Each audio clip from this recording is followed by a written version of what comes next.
다들 잘 주무셨죠? 네, 오늘도 하나님께서 우리에게 참 좋은 하루를 허락하여 주셨습니다. 우리가 늘 생각하면서 사는 것 중에 하나가 이런 말들도 또 많이 하는데요.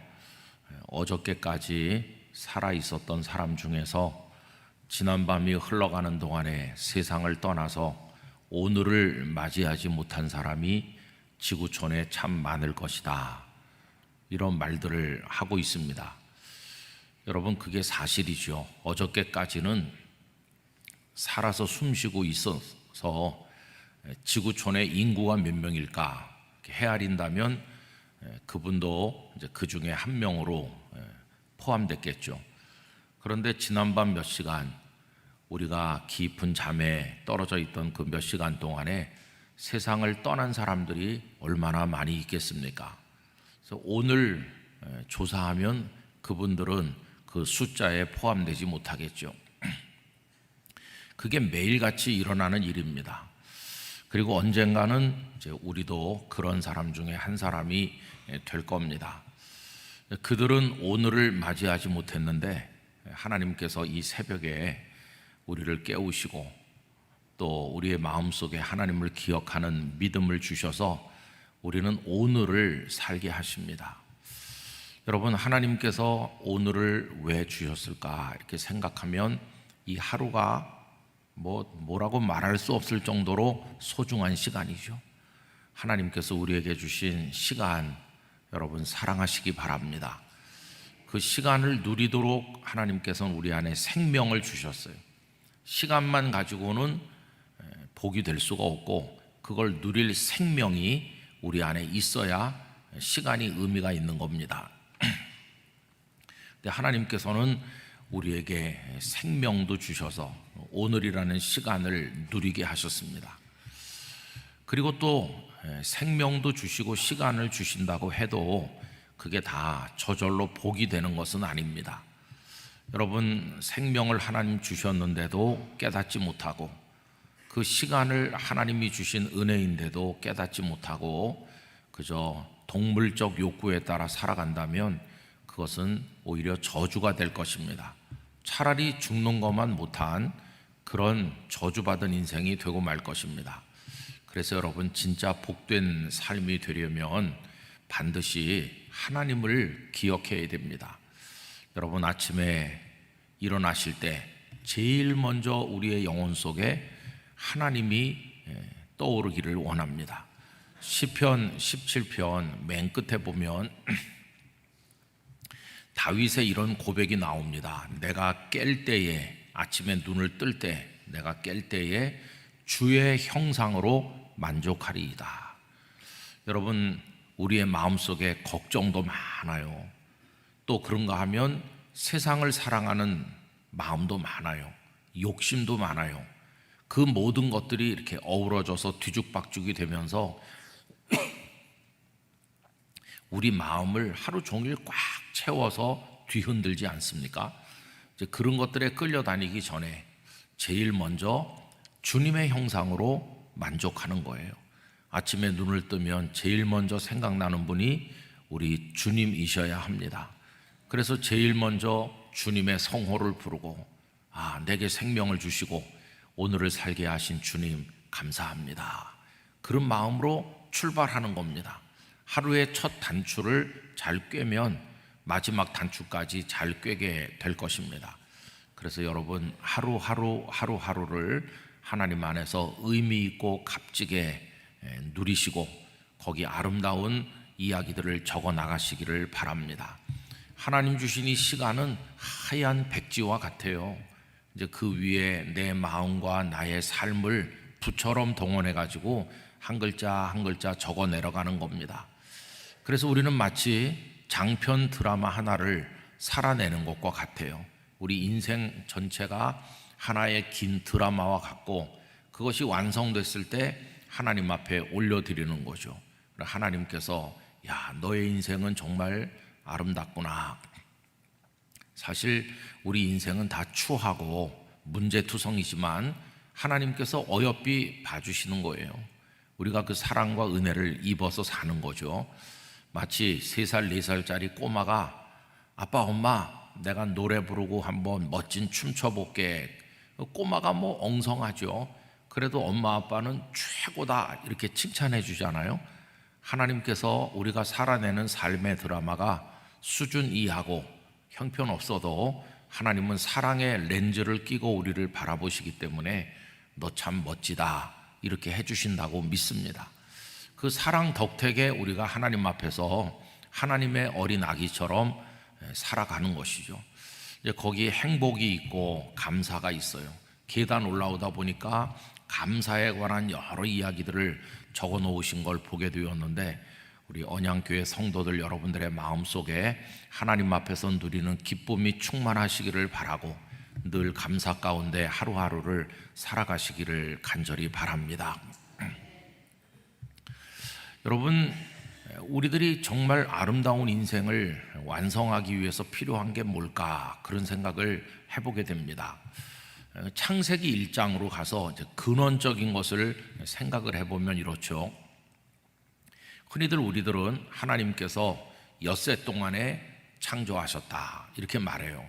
물론 창세기 1장에 보면 첫째 날 빛이 있으라 하시니 빛이 있었고부터 시작해가지고 이제 마지막 날까지 그 엿새 동안의 창조 이야기가 나옵니다. 그러니 엿새 동안에 창조했다 이렇게 말하죠. 근데 여러분, 그거는 형식적 논리에 따라서 말하면 하나님은 엿새 동안에 우리를 창조하셨어요. 이 세상 전체를. 그러나 영적으로 말하면은 여섯 번째 날까지 창조가 완성됐다고 생각하지 않습니다. 왜 그러냐 하면 영적으로 말하면 그 뒤에 2가지를 더 창조하셨다는 것을 알 수 있어요. 우리가 복되게 살아갈 수 있기 위한 결정적인 2가지가 그 뒤에 있어요. 우선 그 중에 궁극적인 목적이라고 할 수 있는 게 하나 있는데, 그게 샬롬이라고 하는 것입니다.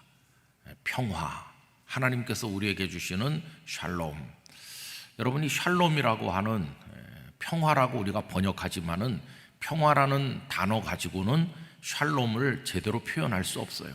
이 샬롬은 모든 것이 충만하고 모든 것이 온전하고 모든 것이 질서와 조화를 가지고 그것이 요만큼의 흠도 티도 없이 완벽한 모습으로 이루어져서 우리에게 감당할 수 없는 기쁨의 복을 가져오는 그 상태에, 그게 샬롬입니다. 그냥 평화, 평안 이렇게 말할 때 그 중에 일부밖에는 표현을 못해요.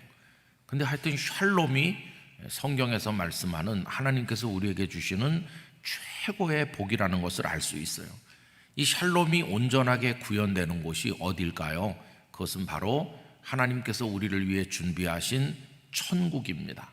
거기가 이제 샬롬의 완전체다 그렇게 말할 수 있어요. 근데 그 샬롬이라고 하는 것은 하나도 부족함이 없이 모든 게 질서 있는 가운데 온전한 그런 상태거든요. 이제 그거를 하나님께서 7번째 날 창조하셨다, 그렇게 영적 원리로 설명할 수 있습니다. 그럼 하나님이 7번째 날 하신 게 뭘까요? 그게 바로 안식하셨다 하는 것이에요. 여러분, 제가 창세기 2장 1절 2절을 읽어드리겠습니다. 천지와 만물이 다 이루어지니라 이렇게 시작해요. 2장 1절이. 여러분, 이 말을 잘 보셔야 됩니다. 천지와 만물, 이건 흔히 우리가 삼라만상 그런 식으로 이 세상에 존재하는 모든 것들, 그 중에 우리 사람도 있고 뭐 동물도 있고 산의 나무도 있고 풀도 있고 어족도 있고 공중의 새도 있고, 그것들이 살아가는 이 우주적 환경, 그 모든 게 다 있어요. 맨 처음에 시작은 빛이었는데 그 모든 것들이 다 만들어졌어요. 그게 천지와 만물이라는 겁니다. 그런데 여러분, 천지와 만물만 가지고 샬롬의 삶을 누릴 수 있을까? 여러분, 그거는 죄송합니다.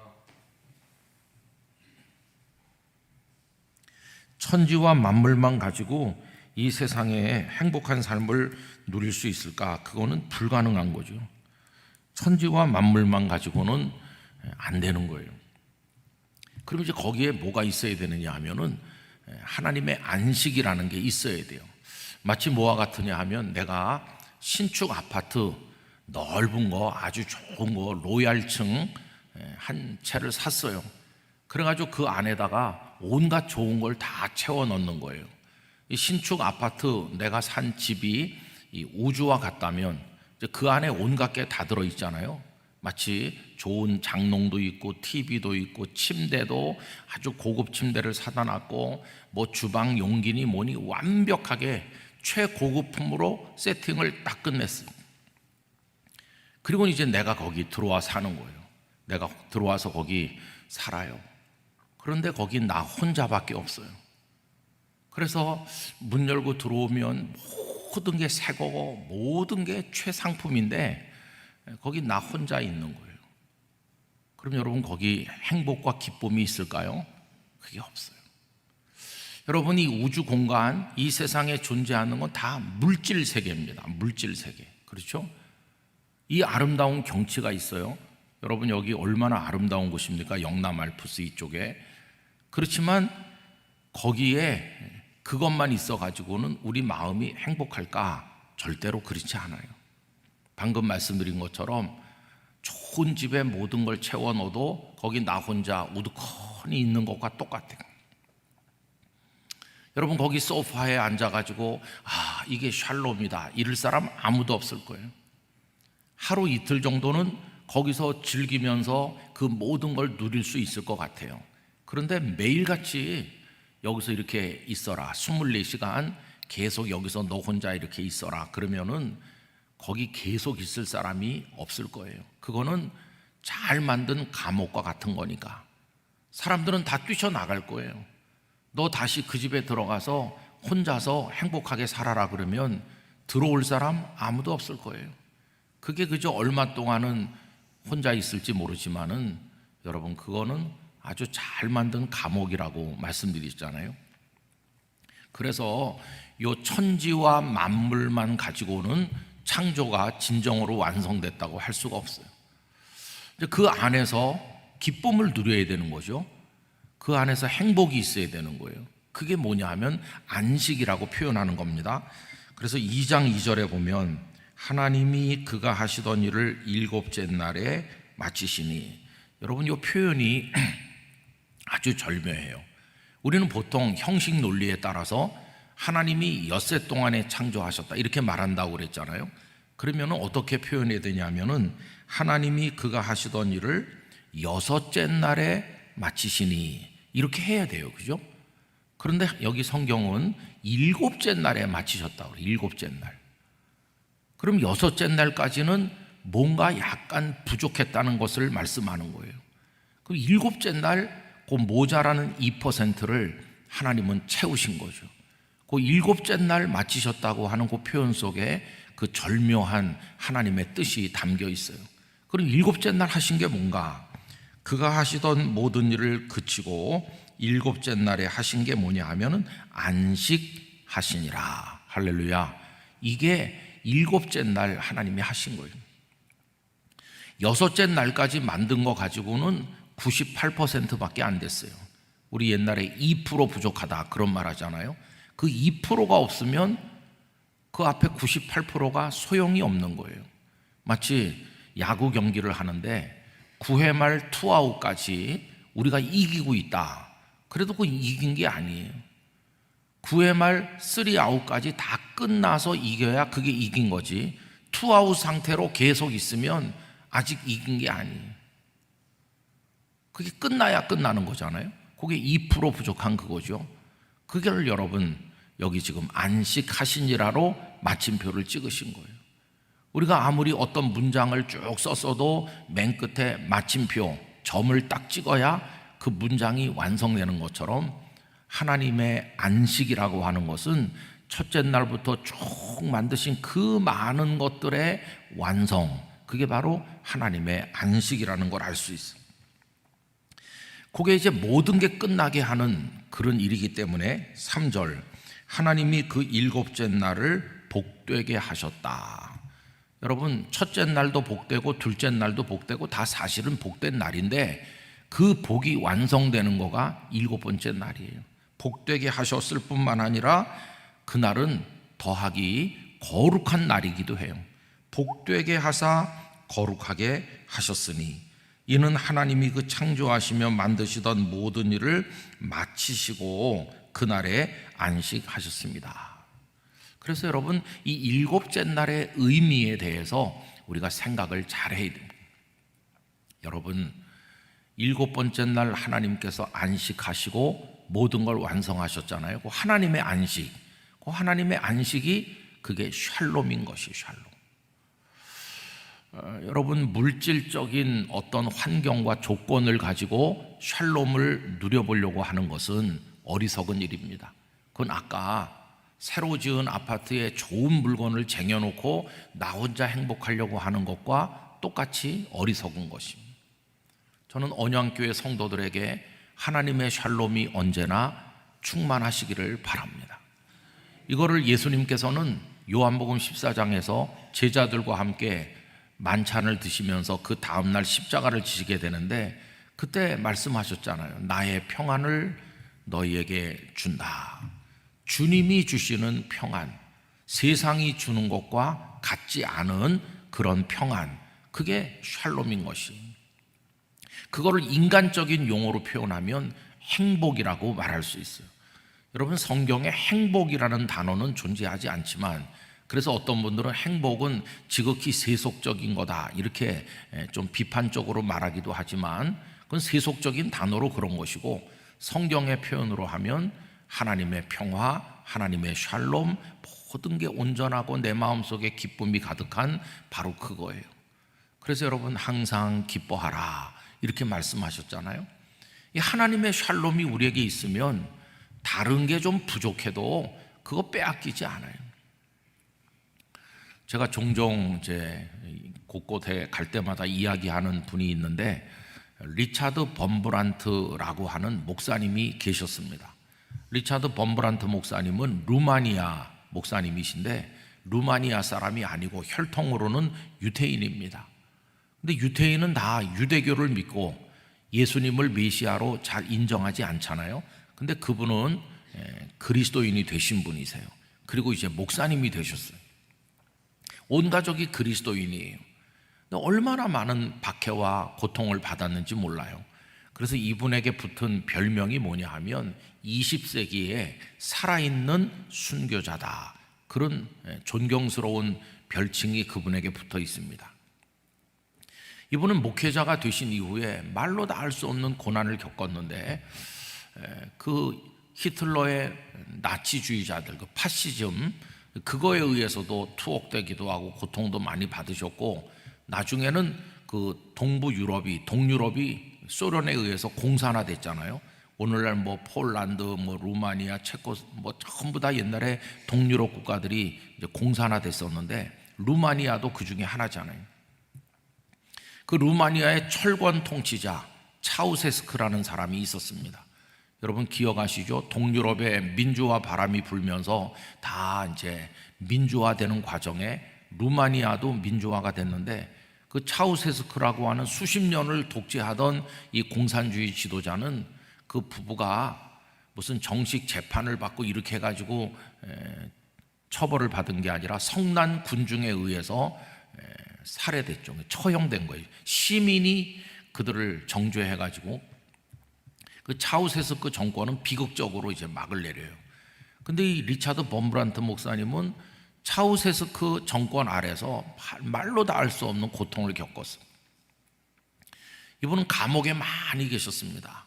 10몇 년 동안을 감옥에 계시고, 그 중에 상당 기간은 독방에 있었습니다. 저 지하의 독방에. 그러면 전등불을 켜줄까요? 전등불도 들어오지도 않는 깜깜한 독방에. 거기 무슨 읽을 책이 있고 메모할 수 있는 종이가 있고 연필이 있었을까요? 그런 거 아무것도 없어요. 그리고 하루가 멀다 하고 끌고 나가서 매질을 하는 거예요. 거기서 얻어맞고. 그러면서 그분이 참 고통 가운데 있었어요. 서방 세계가 그분을 알게 됐어요. 그래서 여러 서방의 기독교 단체들, 서방의 정부들이 구명 운동을 했고 루마니아에 압력을 가하고 이렇게 했어요. 나중에 루마니아 정부가 견디다 못해서 그 리차드 범브란트 목사님을 추방하는 형식으로 서방 세계로 보냈어요. 그분이 나중에 미국에 넘어오셔서 사시다가 세상을 떠나셨습니다. 그 리차드 범브란트 목사님의 책들이 몇 권 있습니다. 아니 도대체 책을 어디서 썼을까? 그게 참 놀라운 거죠. 여러분, 비단줄기 들어오지 않는 지하 감옥에 캄캄한 독방에 홀로 있으면서 그분이 어떻게 글을 쓸 수 있었을까요? 그분은 마음의 종이를 펼쳐놓고 하나님이 주시는 영감으로 마음에다가 설교문을 작성하는 거예요. 예전에 감옥에 들어오기 전에 읽었던 하나님 말씀, 암송했던 하나님의 말씀, 그걸 계속 이렇게 마음속으로 떠올리면서 하나님이 주시는 그 고난 속에서의 감동을 그 속에 마음에다 적어 나가는 거예요. 나중에 그분이 이제 나오셨을 때 그 가슴 속에 만들어 놓은 설교문들이 주옥 같은 설교, 죽음 앞에서 그 고난 속에서 받은 은혜를 담은 설교들이 얼마나 많이 나왔는지 모릅니다. 그 중에 하나가 새 장을 벗어난 새 이야기, 이런 제목으로 나온 책이 있었는데 그게 이제 설교 중에 하나인 것이죠. 여러분, 제가 그분의 여러 가지 글들을 읽으면서 가슴이 미어지는 게 있어요. 그분이 주님께 드린 기도문이 있습니다. 그 기도가 이런 게 있어요. 주님, 천천히 오십시오. 그런 내용의 기도가 있어요. 제가 전부 다를 기억하지는 못하는데 그 기도의 핵심이 바로 그거예요. 주님, 천천히 오십시오. 주님을 빨리 와달라고 해야 되잖아요. 내가 이 죽음의 고통 속에 있으니까 하루라도 빨리 와서 나를 좀 건져주세요. 빨리 나를 구원해 주세요. 어서 와주세요. 그러면서 막 울고 불고 매달리고 그래야 될 것 같은데 이 목사님은 천천히 오시라 그래요. 그러면서 아직 저는 괜찮습니다. 아직 저는 견딜 수 있습니다. 그렇게 급하지 않습니다. 그러니 천천히 오십시오. 그러면서 아마 저보다도 더 딱하고 저보다도 더 어려운 형제 자매들이 많을 테니까 그들에게 먼저 가시고 그들부터 돌봐주시고 건져주시고 저에게는 맨 나중에 오십시오. 주님, 천천히 오십시오. 그거 읽으면은 너무나 가슴이 먹먹해가지고 뭐라고 할 수가 없어요. 이 지구촌의 수십억 사람들 중에서 하루가 멀다 하고 끌려나가서 매질당하고 온갖 고문을 받으면서 그렇게 살고 있는데 1시가 급하고 1분 1초가 급하잖아요. 빨리 오셔서 절 좀 건져주세요 이래야 되는데 아직 괜찮다고 그래요. 아직 괜찮다. 그 읽으면은요, 우리가 오늘 당하고 있는 고난 속에서 얼마나 우리는 조바심을 내고 하나님 원망하나 그런 생각이 들어요. 그러면서 그분은 그 속에서 하나님께 깊이 들어가는 거예요. 저는 그분의 글들을 여러 번 읽기도 하고 또 다양하게 이렇게 읽기도 했는데 캄캄한 방, 햇빛 한 줄기 없는 그런 빗줄기 없는 방에 있지만 어떻게 그럴 수 있었을까? 빛이신 하나님 안에 있었기 때문이다. 세상의 빛은 없어도 하나님의 빛 안에 있으니까. 세상 사람 그 누구도 그 곁에 없었지만 독방이니까 그는 그 안에서 하나님과 교제하였다. 하나님 한 분만 있으면 다른 거 다 필요 없는 상태에 그가 있었다. 하나님 한 분만 계시면 나머진 다 없어도 괜찮은, 우리가 경험하지 못하는 놀라운 영적 상황 속에서 그 축복을 즐겼다. 우리는 여러분 그 순서대로 해요.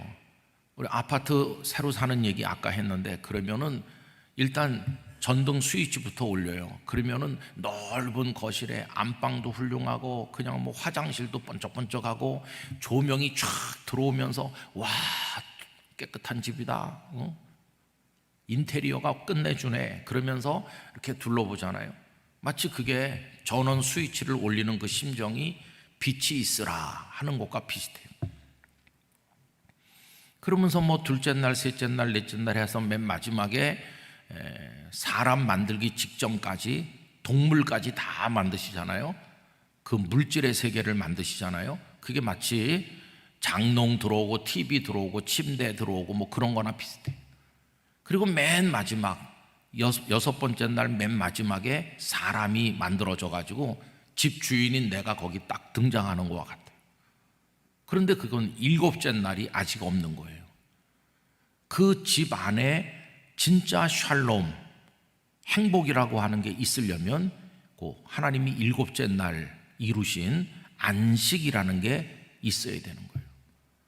여러분들의 가정 안에 설령 TV가 낡았고 소파가 밑이 빠지고 침대가 울퉁불퉁 하더라도 여러분의 가정 안에는 그 샬롬이 있으시기를 축복합니다. 샬롬. 제가 이제 영도에서 목회하고 있을 때 새벽 기도가 끝나면 종종 그 바닷가 길로 산책을 했습니다. 이송도라는 곳으로. 근데 거기가 요즘에 아주 핫플레이스가 됐어요. 거기가 흰여울 마을이라고 그래서 다 무허가 집들이 예전 6.25 때 다닥다닥 지어가지고 반듯한 길이 없어요. 그냥 요렇게 사람 한 명 지나갈 수 있는 막 2명 지나가기도 버거운 그런 막 경사진 곳에 이상한 계단들이 많고 화장실도 제대로 없고 그런 동네가 지금은 아주 뜨고 있습니다. 영도에 관광객이 오면 제일 먼저 가는 곳 중에 하나가 흰여울 마을이라는 곳이에요. 진짜 열악한 곳이었는데 천지 개벽을 한 거죠. 그래서 옛날에 그 낡은 집들을 개조해갖고 아주 조그만 카페니 뭐 이런 소품 파는 가게에 이제 그런 것들이 많이 들어서 있어. 근데 오래전에 제가 이제 그쪽 길로 이렇게 산책을 하는데 그 바닷가로 갈 수도 있지만 그 윗길로 갈 수도 있어요. 윗길로 가면 그 송도가 건너다 보이고 그 바다에 배들이 쫙 있는 게 보이고 참 아름다워요. 근데 그 길이 요만하거든요. 길 폭이. 글로 이렇게 가는데 다닥다닥다닥 그죠? 판잣집 비슷한 집들이 쪼르륵 있는데 저만치서 문이 덜커덩 열리더라고요. 새벽 기도 끝난 시간이니까 뭐 한 6시 반 그쯤 된 건데 그러더니 어떤 남자가 하나 쑥 나와요. 근데 보니까 이 복장이 공사장에 가는 복장이에요. 신발은 흙이 많이 묻어있는 안전화를 신었고 그러니까 그 흙구덩이가 많은 그런 곳에서 일하는 분이라는 걸 알 수 있어요. 작업복을 입었고 그런 분이에요. 그리고는 가방을 하나 들었는데 누가 봐도 아 저거는 도시락이다. 도시락을 싸들고 이제 공사장으로 출근하는 남자죠. 근데 뭐 한 40살 안 된 것 같아요. 젊은 30대 한 중간 조금 넘어가는 것 같은 그런 젊은 사람이 나왔어요. 근데 제가 거기서 멈춰서 가지고 좀 바라봤어요. 그 이유는 이 남성이 문을 열고 나온 직후에 따라 나오는 사람이 있다는 거예요. 따라 나오는 사람은 그 아내 되는 사람이었어요. 그런데 그 아내가 아기 하나를 이렇게 안고 나오는 거예요. 그러니까 젊은 부부죠. 그 아기를 안고 이렇게 나왔는데 애가 잠에서 깬 지 얼마 안 된 것 같아요. 그런데도 애가 아주 해맑게 아빠 안녕, 아빠 잘 갔다 와 이렇게 하는데 한 2살이나 됐을까 가지고 그렇게 하면서 아빠를 향해서 그냥 뭐 온갖 재롱을 다 부리는 거예요. 그리고 그 아내도 잘 갔다 오라고 남편한테 인사를 하고 남편이 발걸음이 떨어지지 않아 가지고 저만치 가다 또 오고 저만치 가다 또 와서 아이 볼에 뽀뽀를 하고 그러면서 이렇게 한참 동안 그 아내와 아기가 손을 흔들고 남편은 몇 번씩 뒤돌아보면서 출근하는 모습을 보게 됐어요. 야, 저 집은 열악한 환경에 사는구나. 저런 골목쟁이 집에 그 조그만 형편없는 집에 방이라고 해봤자 요만할 게 뻔한데 기껏 해봤자 저 안에 뭐가 있겠나, 무슨 감 나가는 물건이 있겠나. 저 집은 정말 젊은 부부가 고생하면서 사는구나. 남편은 공사장에 일하러 가고 그러나 그 집에는 고대 광실 좋은 집에 모든 게 완비된 집에 없는 게 있구나. 그게 뭡니까? 저 집에 행복이 있잖아요. 샬롬이 있잖아요. 야, 저게 바로 이 땅에서 맛보는 천국이다. 그런 감동이 왔어요. 여러분, 우리들은 살면서 그 첫째 날부터 여섯째 날 그 이전에 있는 물질 세계를 더 많이 채우느라고 안달이 나 있어요. 더 많이 채우고, 자동차를 더 고급차로 바꾸고, 뭐 더 좋은 옷을 입고, 은행 통장 잔고가 더 많아야 되고, 막 그러면서 마치 하늘에 해가 있으면 되는데 해가 한 10개는 있어야 되는 것처럼 나는 해 하나 가지고는 만족 못해. 막 그런 욕망, 그게 우리를 흔들고 있는 거예요. 여러분, 그런 욕망에 눈이 먼 상태에서는 절대로 감사도 없고 행복도 없는 거예요. 저는 우리 언양교회 성도님들의 마음속에 오늘 하나님께서 내게 주신 이 은혜로 할렐루야 찬송하며 감사하며 살아가는 하나님의 샬롬이 여러분들 속에 충만하시기를 축복합니다. 이게 정말 중요한 것이에요.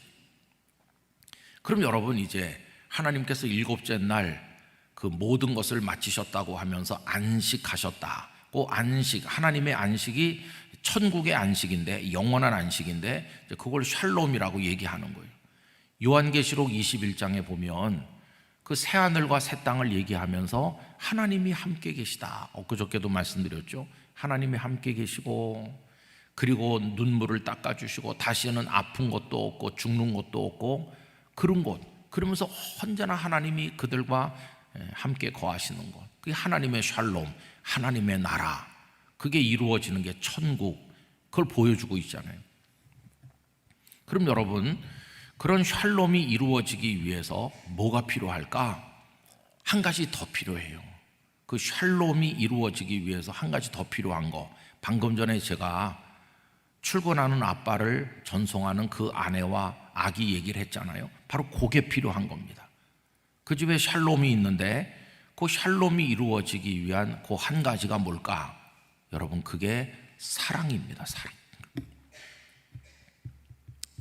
아무리 대단한 게 다 갖춰져 있어도 그 집에 사랑이 바싹 말라서 눈에 다 도끼를 품고 사람을 미워하는 눈으로 바라보고 입에서 험한 저주의 말이 쏟아져 나온다. 그럼 그게 무슨 행복이 있는 가정이겠어요? 사랑이라고 하는 게 흐르면 거기가 샬롬이 이루어지는 거예요. 사랑.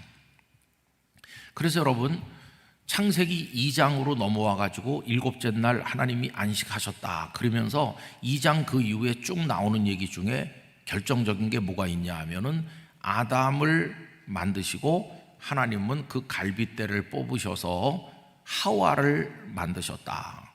여러분, 사람이 한 명이었었는데 그 곁에 하나를 더 두신 거예요. 새 아파트 사서 온갖 물건 최고급품으로 꽉 채우고 거기 나 혼자 있으면 그게 잘 만든 감옥이라고 그랬어요. 근데 거기 누군가가 곁에 서는 순간 확 달라집니다. 누군가 하나가 곁에 서는 순간, 어저께까지는 들어오고 싶지 않은 집이었지만 누가 하나 옆에 있는 순간 확 달라져요. 그 둘이 만들어내는 게 뭡니까? 그게 사랑이라고 하는 것이에요. 결국 샬롬은 어디서 이루어지느냐 하면은 사랑이 있는 곳에서 샬롬이 이루어지는 것이에요. 사랑이 없으면 아무리 해도 샬롬은 없습니다. 여러분, 하나님의 나라 천국이 샬롬의 나라, 완벽한 안식이 있는 나라인 이유가 뭘까요? 거긴 하나님의 사랑이 충만한 곳이니까. 그리고 거기가 샬롬인 것이에요. 여러분, 성령님께서 우리에게 주시는 은사가 여러 가지 있지만 모든 은사들을 다 합쳐도 맨 마지막 은사만은 못할 거예요. 고린도 전서 12장에 여러 가지 은사들을 쭉 말씀한 다음에 내가 이보다 더 크고 좋은 것을 너희에게 보여주겠다 이렇게 하고 13장으로 넘어가잖아요. 13장이 무슨 장입니까? 사랑장이라고 하는 거죠. 사랑은 오래 참고, 그리고 쭉 나가고 믿음, 소망, 사랑, 이 세 가지는 항상 있을 것인데 그 중에 제일은 사랑이다. 그래서 하나님께서 우리에게 주시는 최고의 선물은 사랑이에요. 하나님이 세상을 이처럼 사랑하사. 하나님께서 우리에게 은혜도 주시고 복도 주시고 좋은 거 많이 주세요. 그걸 왜 주시냐 그러면 사랑하기 때문에 주시는 거예요. 여러분, 우리가 아이에게 예쁜 옷도 사주고 맛있는 것도 사주고 뭐 선물도 주고 다 줘요. 그걸 받는 아이는 이게 은혜인 거죠. 아빠가 이것도 주고 저것도 주고 다 준다. 하나님께서 나에게 구원의 은혜도 주시고 뭐 삶의 복도 주시고 내게 모든 걸 주신다. 감사하다. 물어보는 거. 근데 왜 주세요? 이 모든 걸 왜 주시나요? 그러면 답이 하나예요. 내가 너를 사랑한다. 여러분, 사랑하시기 때문에 은혜 주시는 겁니다. 사랑하시기 때문에 복을 주시는 겁니다. 어제 저녁에 은혜를 주시고 또 은혜를 주세요 그랬는데 뭘 믿고 그렇게 버릇없게 구하는 겁니까? 종에 불과한 내가 감히 나의 주인이시고 위대하시고 하늘에 계신 주님이신 그분께 무슨 배짱으로 무슨 염치가 있어가지고 은혜를 주시고 또 주세요. 아니, 염치가 있어야지. 어떻게? 그런데 우린 계속 그렇게 합니까? 믿는 구석이 있어서 그래요. 뭘 믿냐 하면 하나님은 나를 사랑하신다. 어린애가 아빠 엄마의 사랑에 대한 신뢰가 없으면 쭈뼛거릴 거예요. 쭈뼛거리면서 엄마 어저께 이런 선물 사주셔서 감사해요. 근데 오늘은 이런 게 필요한데 염치가 없어서 말씀드려야 될지 말아야 될지 고민 중이에요. 이런 애가 있나요? 그런 애는 없어요. 어저께도 뭘 달라고 그랬고 오늘도 뭘 또 달라고 그래요. 그 애가 그냥 허구한 날 계속 엄마 엄마 아빠 이렇게 뭘 달라고 그래요. 뭘 믿고 얘가 무슨 배짱으로 나한테 이래? 뭘 믿고 그럽니까? 본능적으로 아이의 마음속에는 우리 아빠 엄마는 날 사랑한다. 그게 꽉 차 있는 거예요. 그러니까 뭐 계속 아빠 엄마 따라다니면서 뭘 달라고 그래요. 여러분, 그게 우리들이에요. 하나님께서 날 사랑하시는 줄 믿기 때문에 은혜를 주시고 또 은혜를 주십시오 이렇게 하는 거지. 그게 여러분 데려다 키우는 아이하고 친자식의 차이일 수 있어요. 이렇게 어디 보육원이나 이런 데 있던 아이를 중간에 입양하면 이 입양돼서 온 아이에게 제일 어려운 걸림돌이 뭐냐 하면 그겁니다. 이 본능적으로 그분들이 날 사랑한다고 하는 확신이 아직 없는 거예요. 이 어른들이 너는 이제부터 우리 집 아이야, 이제 우리 집 자식이 됐어, 아무 걱정하지 마라, 우리가 널 사랑한다고 아무리 입으로 100번 1000번 말해도 아직 아이의 마음속에는 이러다 날 버릴 거 아닌가, 진짜 낳은 자식처럼 날 사랑할까 하는 그게 의심이 계속 있잖아요. 그러니까 얘는 맨날 요구를 못해. 내가 요구했다가 거절당하고 나를 미워하다가 쫓아내면 어떡하지? 그게 이제 친자식하고 데려다 온 아이하고 차이인 거죠. 근데 여러분, 이분들이 정말 나를 사랑하는구나 하는 확신이 있으면 그 다음부터 은혜를 주시고 또 주세요 이렇게 할 수 있잖아요. 결국 하나님께서 우리 같은 죄인을 용서하시고 구원하시고 이렇게 베푸시는 모든 이유는 사랑 때문이 사랑. 여러분, 이 확신 가운데 거하시기를 바랍니다. 하나님은 우리를 사랑하시는 분이세요. 그래서 우리가 이 세상에서 샬롬을 이루고 살려면은 우리들 사이에도 사랑이라고 하는 게 있어야 되는 것이에요. 여러분, 저는 언양교회 안에 하나님께서 우리에게 보여주시는 것처럼 완벽하진 않겠지만 우리와 우리 사이에도 사랑이 강물처럼 흐르기를 원합니다. 이 안에 사랑이 흐르는 거예요. 그래서 대한예수교 장로회 사랑이 넘치는 교회가 되시기를 바라요. 그 앞에 붙어있는 뭐 교단 뭐 이런 거 우리가 따지는 거 그것도 의미가 좀 있을지 모르지만 가장 중요한 것은 주님의 사랑이 우리 가운데 흐르고 있나, 그거예요. 교회가 뭡니까? 바로 그 사랑이 흐르는 주님의 몸이에요. 요한 1서 1장 그 3절 4절 그쪽에 보면 우리의 사귐, 우리 성도들 간의 사귐은 우리 사람들끼리 만나는 육적인 어떤 감정이 만나는 그런 사귐이 아니고 하나님과 우리 주 예수 그리스도와 함께하는 교제 사귐이다. 여러분, 우리는 하나님의 사랑 가운데서 이분도 하나님 사랑받고 이 사람도 하나님 사랑받고 나도 하나님 사랑받으면서 그 사랑이 우리 각자에게 임할 뿐만 아니라 우리와 우리 사이를 이렇게 연결해 주는 것이에요. 이래서 우리가 함께 한 목소리로 찬양하고 함께 말씀 앞에 아멘하고 그들이 가족이 되기도 하고 교회에서 성도가 되기도 하고 이렇게 어우러져서 살아가는데, 여러분 이게 바로 성도가 받아서 누리는 복 중에 하나인 것이에요. 오늘 읽은 시편 말씀대로 하면, 오늘 제목대로 하면 연합과 동거의 복이다, 그렇게 말할 수 있어요. 이 연합과 동거의 복은 결국은 사랑의 복이라고 이야기할 수 있는 거죠. 보라, 형제가 연합하여 동거함이 어찌 그리 선하고 아름다운고. 이게 사랑이고 이게 천국이고 이게 샬롬인 것이에요. 그래서 여러분, 우리 성도님들 가정 안에도 그렇고 이 언양교회라고 하는 공동체 안에도 그렇고 여러분들의 직장 동료, 여러분들이 만나는 모든 분들과 사이에서 이 사랑의 흐름이 가져오는 연합과 동거의 축복이 있기를 원합니다. 이 사랑은 성경 전체의 총주제입니다. 여러분, 하나님께서 우리를 구원하시는데 이렇게 물어보는 거죠. 하나님은 어떻게 우리를 구원하시나? 그러면 많은 분들이 이런 대답을 합니다. 하나님은 능력이 많으시기 때문에 우리를 구원하신다. 근데 그거는 성경을 기본적으로 제대로 이해하지 못한 겁니다. 하나님은 능력으로 우리를 구원하시지 않으셨어요. 병든 자를 고치고 귀신 들린 자를 쫓아내서 온전케 하고, 그 능력 아닙니까? 물론 그런 건 능력이에요. 그러나 그건 일시적인 거죠. 병이 낫는 거 이런 거. 근본적인 구원, 죄로부터, 사망으로부터, 사탄의 손으로부터 건져서 하나님의 아들, 딸이 되게 하는 이 근본적인 구원은 능력으로 이루어진 게 아니에요.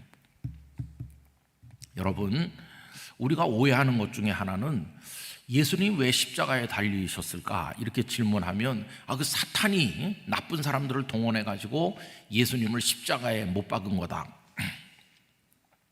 이렇게 생각하는 분이 많죠. 근데 여러분, 성경을 자세히 보시면요, 그렇지 않아요. 사탄은 예수님이 십자가에 못 박히실까 봐 제일 걱정을 많이 한 게 그게 사탄이에요. 사탄은 절대 예수님이 십자가에 못 박히지 않게 하려고 몸부림을 쳤어요. 사탄이 제일 원하는 게 뭔지 아세요? 저도 여러분도 구원받지 못하게 하는 거, 우리를 다 끌고 저 영원한 멸망으로 가는 게 그 사탄의 목적이에요. 사탄이 제일 괴로워하는 게 우리가 구원받는 겁니다. 하나님께서 우리를 구원하시려고 하는데 그게 이루어지지 않게 하려고 사탄은 어떻게 해서든지 막는 거예요. 절대 우리가 구원받지 못하게 하려고. 그럼 예수님은 우리를 어떻게 구원하셨어요? 십자가 지시고 우리 대신 형벌 받으시고 피 흘려 우리 죄를 씻으시고, 그래서 우리를 의롭다 하시고 부활하심으로 영생의 길을 열어놓으셨잖아요. 그걸 통해서 우리를 구원하시잖아요. 그러니까 사탄은 우리가 구원받지 못하게 하려고 노력하니까 십자가나 부활이 있으면 안 되는 거예요. 그래서 십자가 지시지 못하게 계속 방해했어요. 한번 그걸 설명해 보면 이래요. 예수님께서 세례 요한에게 세례를 받으시고 이제 올라오셨는데 성령께서 예수님을 광야로 이끄셔서 40일 동안을 금식하셨어요. 그리고 이제 굉장히 허기가 지신 상태에서 이제 시험하는 자 마귀가 와가지고 예수님을 시험합니다. 이 돌들로 떡이 되게 하라고 그러잖아요. 여러분, 지금 굉장히 허기진 예수님이니까 먹거리보다 더 달콤한 유혹은 없겠죠. 이 돌들로 떡이 되게 하라. 그게 뭡니까? 능력이죠. 여러분, 이 세상에 누가 돌을 떡이 되게 할 수 있겠어요? 우리는 1000번, 10,000번 시도해도 돌을 떡으로 만들 수는 없어요. 근데 그분은 달라요. 우리 주님은 전능자시기 때문에 돈 아니라 쇠든지 뭐든지도 먹거리로 바꾸실 수 있어요. 근데 마귀가요, 너 능력 있지 않냐? 응? 돌로 떡을 만들어라, 요겁니다. 근데 성경을 자세히 읽어보면 그렇게만 말한 게 아닙니다. 그 앞에다가 정말 간교하기 이를 데 없는 말 한마디를 딱 붙여요. 그게 뭐냐 하면 네가 만일 하나님의 아들이어든 이 돌로 떡을 만들어라. 그 앞에 있는 네가 만일 하나님의 아들이어든, 이게 결정적인 거예요. 그때 예수님은 두 가지 다 하실 수 있어요. 돌로 떡을 만드실 수도 있고 안 만드실 수도 있어요. 그러면 마귀가 기다린 건 뭘까요?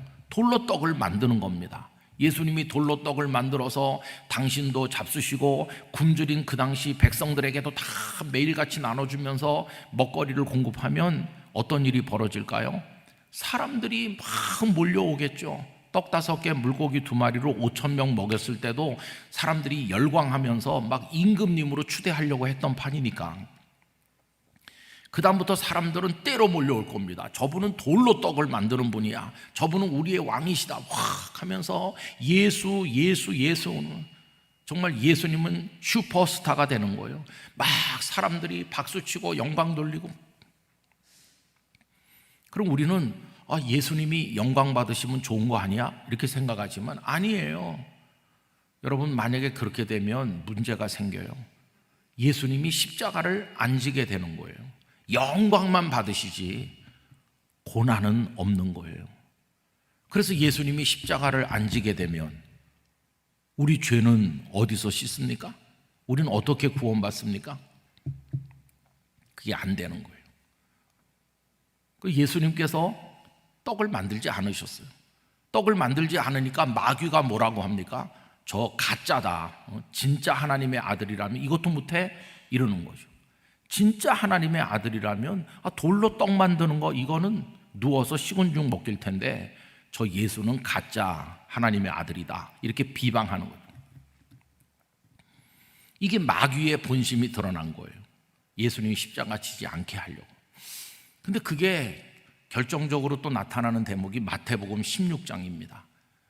빌립보 가이사랴에 가신 예수님께서 제자들에게 너희는 나를 누구라 하느냐 물으셨더니 베드로가 주는 그리스도시요 살아계신 하나님의 아들이시니이다. 신앙 고백을 참 훌륭하게 했어요. 예수님께서 기쁘셔서 그를 축복하셨어요. 바요나 시몬아, 네가 복이 있도다. 이를 내게 알게 하니는 혈육이 아니요 하늘에 계신 내 아버지시니라. 내가 이 반석 위에 내 교회를 세우리니 음부의 권세가 이기지 못할 것이다. 이렇게 그를 축복하시고 기뻐하셨어요. 그리고 나서 여러분, 성경을 면밀히 읽어보시면 처음으로 하시는 말씀이 나옵니다. 처음으로. 제자들을 한 3년 동안 데리고 다니셨는데 그전에는 한 번도 말씀한 적이 없는 얘기를 그때 처음 합니다. 그게 뭔지 아세요? 거기 보면 비로소 말씀하셨다. 비로소라는 건 처음 말씀하는 거다, 그런 뜻이죠. 그게 뭐냐 하면은 이제 예루살렘에 가서 내가 사람들에게 붙잡혀가지고 죽는다, 그리고 다시 살아난다, 이 얘기, 십자가와 부활 처음 말씀했어요. 왜 그걸 처음부터 얘기하지 않았을까? 제자들을 부르실 때 바닷가에서 베드로, 야고보, 요한, 안드레 이렇게 부르실 때 그때 왜 얘기하지 않았을까? 여러분, 날 따라와라, 내가 곧 죽을 거야. 그러면 누가 따라가겠어요? 아무도 예수님의 제자 될 사람 없죠. 예수님은 그 얘기는 숨겨놓으셨어요. 그리고 이제 주는 그리스도시요 살아계신 하나님의 아들이시니이다, 이 정도 신앙을 고백할 만큼 그들이 이제 성숙했다는 걸 확인하시고 이제는 더 늦출 수가 없다, 그러면서 처음으로 내가 죽을 거다. 근데 예수님은 다시 살아난다는 얘기도 했는데 죽을 거라고 하는 얘기가 너무 그들의 귀를 울려가지고 다시 살아난다는 얘기는 듣지 못했나? 베드로가요 확 흥분했어요. 그 다음에 보면 그 얘기를 듣자마자 베드로가 주님께 항변하는 거예요. 주님이 죽으신다고 하니까 제자로서 스승이 걱정돼서 하는 말이 아니고요, 분노입니다. 분노. 무슨 소리입니까? 죽으시다니 말도 안 돼요, 이렇게 대드는 거예요. 왜 대듭니까? 스승이 걱정돼서? 아니요, 자기들이 걱정돼서. 이분을 갖다가 우리가 배도 그물도 다 버리고 가족도 다 떠나가지고 지금 따라다녔는데 이분이 왕 되시면 우리가 한 자리씩 차지해야 되는데 이분이 죽으면 우리 뭐 되는 거냐 도대체. 지나간 세월이 헛수고가 되니 절대 그런 일이 있으면 안 되지. 이게 자기들 욕심이 분출된 거예요. 여러분, 제자들은 다 자기 욕심으로 따라다녔습니다. 예수님께서 십자가 지러 예루살렘에 가시는 길인데 길에서 자기들끼리 다투는 거예요. 뭘 갖고 다툽니까? 누가 크냐? 이제 예수님 올라가셔서 왕 되시면 우리 12명이 한 자리씩 해야 되는데 누가 영의정 될 건가? 그거 가지고 싸우는 거예요. 그리고 있던 차에 야고보와 요한의 어머니가 아들들 데리고 와서 우리 두 아들을 하나는 오른쪽 하나는 왼쪽에 앉게 해주세요. 참 철없는 얘기를 했어요. 그 얘기를 듣던 나머지 10명의 제자들 다 분노했다고, 다 분이 여겼다. 그들 12명이 똑같아요. 예수님을 사랑하고 존경해서 따르는 게 아니고 진리를 위해 따르는 게 아니라 한 자리 하려고 따르는 거예요. 다 욕심으로 따르는 거예요. 아직 진짜 제자가 아니에요. 아직도 멀었어요. 그 멀은 게 언제 나타났습니까? 겟세마네 동산에서 다 도망갔잖아요. 그랬던 베드로는 나 저 사람 모르는데요 3번이나 예수님을 부인했잖아요. 그냥 자기 욕심으로 꽉 차 있는 거죠. 그때 이 베드로가 절대 그런 일이 있으면 안 됩니다 하니까 그 마태복음 16장 23절 충격적인 얘기를 하세요. 예수님께서 베드로에게 뭐라고 말합니까? 사탄이라고. 사탄아 내 뒤로 물러가라. 아니 방금 전에는 바요나 시모나 내가 복이 있도다 그 신앙 고백을 칭찬하셨는데 어떻게 금방 그를 사탄이라고 말할 수 있습니까? 여러분 베드로가 사탄인가요? 사탄은 아니죠. 그냥 베드로죠. 근데 왜 사탄이라고 말하냐 하면은 지금 네가 하고 있는 그 짓이 사탄이 하는 짓 그대로다. 네가 지금 사탄의 대변인과 같구나. 지금 베드로는 십자가 지면 안 된다고 그러는 거잖아요. 근데 그 십자가 지시면 안 됩니다. 죽으면 안 됩니다. 이 얘기를 베드로가 하는 건데 그게 바로 사탄이 하는 말이라는 거예요. 여러분 사탄은 예수님이 십자가 못 지게 방해하는 존재예요. 그러면서 예수님께서는 네가 하나님의 일은 생각하지 아니하고 사람의 일만 생각하는도다. 사람의 일이 뭡니까? 이분 따라다녀가지고 한 자리 해야지 그 자기 욕심 이게 사람의 일이에요. 하나님의 일은 뭡니까? 세상을 사랑하사 독생자를 주시고 그 독생자가 십자가에 달려 죽으시고 그가 찔리면 우리의 허물을 그가 상하면 우리의 죄악을 그 예언하신 대로 그분이 죽음으로써 우리 죄가 씻겨지고 구원받게 하시려는 하나님의 마스터 플랜, 하나님의 계획 이게 하나님의 일이에요. 예수님이 이 땅에 사람 몸을 입고 오신 것은 그 하나님의 계획을 이루시기 위해서 오신 건데 이 제자들은 가로막고 있어요. 사탄이 가로막는 거, 베드로도 지금 가로막고 내가 사탄 아니냐 지금 그렇게 꾸지람하십니다. 그리고 그 유명한 16장 24절에 가면 이렇게 말씀하시죠. 아무든지 나를 따라오려거든 자기를 부인하고 자기 십자가를 지고 나를 쫓을 것이다. 십자가, 죽음을 얘기했어요. 너도 죽어라 그런 얘기예요. 나는 지금 십자가 지고 죽으러 가는데 진짜 내 제자가 되려면 너도 내 십자가 지고 너의 골고다에 올라서 너도 죽어라. 그래야 내 제자가 되는 거다. 이 얘기 하셨어요. 그러니까 여러분 예수님은 이렇게 사탄이 방해하는데도 끝까지 예루살렘으로 올라가서 골고다 언덕에 매달리셨어요. 십자가에 달리셨어요. 그럼 이제 이 마귀가 사탄이 포기할 만도 하잖아요. 이미 십자가에 달렸으니까. 그런데도 포기 안 해요. 그 예수님이 매달려 있으니까 사람들이 밑에 와가지고 이렇게 손가락질해요. 오 예수 내려와라. 십자가에서 내려오면 우리가 믿겠다. 이렇게 조롱해요. 근데 여러분 꼭 가만히 보세요. 돌로 떡을 만들라고 했을 때랑 똑같은 말이 거기 붙어 있어요. 돌로 떡을 만들라고 할 때 네가 만일 하나님의 아들이여더니 그 앞에 있었잖아요. 거기도 똑같이 등장합니다. 네가 만일 하나님의 아들이여든 십자가에서 내려오라는 거예요. 그러면 믿겠다고. 그때도 예수님은 두 가지 중에 하나를 할 수 있어요. 십자가에서 내려올 수 있습니다. 그분은요 못 밟혔기 때문에 십자가가 높아서 못 내려오는 게 아니에요. 그분은 전능하신 분이에요. 십자가 위에서 얼마든지 내려와서 그 못된 것들을 멸망시킬 수 있는 능력이 있어요.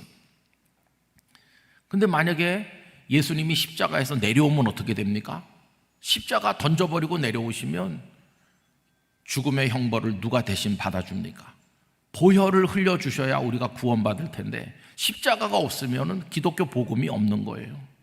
우리가 구원받지 못하고 예수님은 와 십자가에서 내려오신 대단한 분이다 열광을 하는 군중들에게 왕으로 추대받으시겠지만 우리는 구원받지 못합니다. 그래서 예수님은 십자가에서 내려오시지 않으셨어요. 능력이 없어서 못 내려오신 게 아니라 얼마든지 내려올 수 있는데 예수님은 안 내려오셨어요. 못 내려오는 거랑 안 내려오는 거랑은 천양지차로 다른 겁니다. 예수님은 조롱하는 이들을 보시면서 그냥 마치 털 깎는 자 앞에 잠잠한 어린 양같이 무능해서 못 내려오는 분처럼 그냥 거기 계셨어요.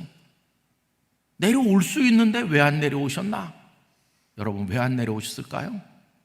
당신이 여기서 죽어야 우리가 구원받으니까, 그게 하나님의 일이니까, 우리를 사랑하시기 때문에 안 내려오신 거예요. 그럼 이제 질문을 다시 해봐야 돼요.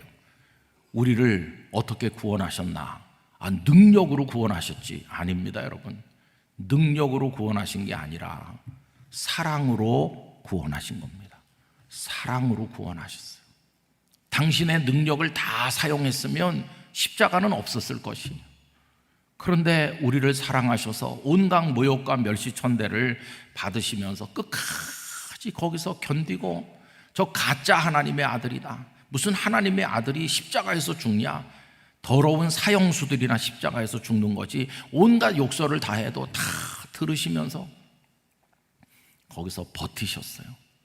우리를 사랑하기 때문에 죽으셨어요. 그래서 우린 사랑으로 구원받았어요.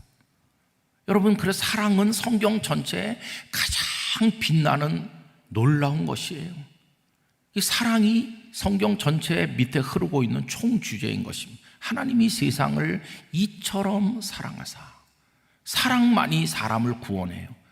여러분, 우리가 총동원 전도주의라고 이렇게 해서 사람들을 불러 모아야지 교회 부흥을 위해서 그런 것도 많이 그동안 했는데, 가장 중요한 건 사랑이에요. 언양교회 사랑이 있으면, 연합과 동거가 있으면 이 교회를 축복하실 줄로 믿습니다. 사랑으로 살아가시기를 바랍니다. 어떤 결과가 주어지나? 2절, 머리에 있는 보배로운 기름이 수염 곧 아론의 수염에 흘러서 그의 옷깃에 내림 같고 헐몬의 이슬이 시온의 산들에 내림 같도다. 거기서 여호와께서 복을 명령하셨나니 곧 영생이로다. 연합과 동거, 사랑이 있는 곳에서 여러 가지 하나님의 은혜도 복도 임하는데 그 결정적인 것은 영생이로다. 할렐루야.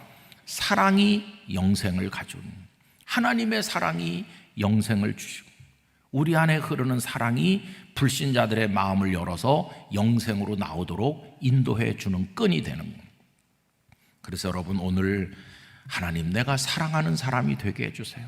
그 사랑으로 인해서 우리 가정이 샬롬이 되게 해주시고 언양교회가 샬롬이 있는 곳이 되게 해주세요. 그 앞에 물질적인 거 그걸로 만족하지 말게 해주시고 이 사랑 안에서 샬롬의 복을 누리게 하여 주시옵소서. 그런 모습으로 살아가시는 여러분들이 되시기를 바랍니다. 근데 여러분, 사랑은요 결심하거나 구호를 외친다고 되는 게 아니에요. 사랑은 사랑의 영이신 성령님 안에서 되는 것이에요. 그래서 성령님께 기도하면서 사랑의 마음을 주시도록 간구하면서 여러분 안에 사랑이 흐르시기를 진심으로 축원합니다.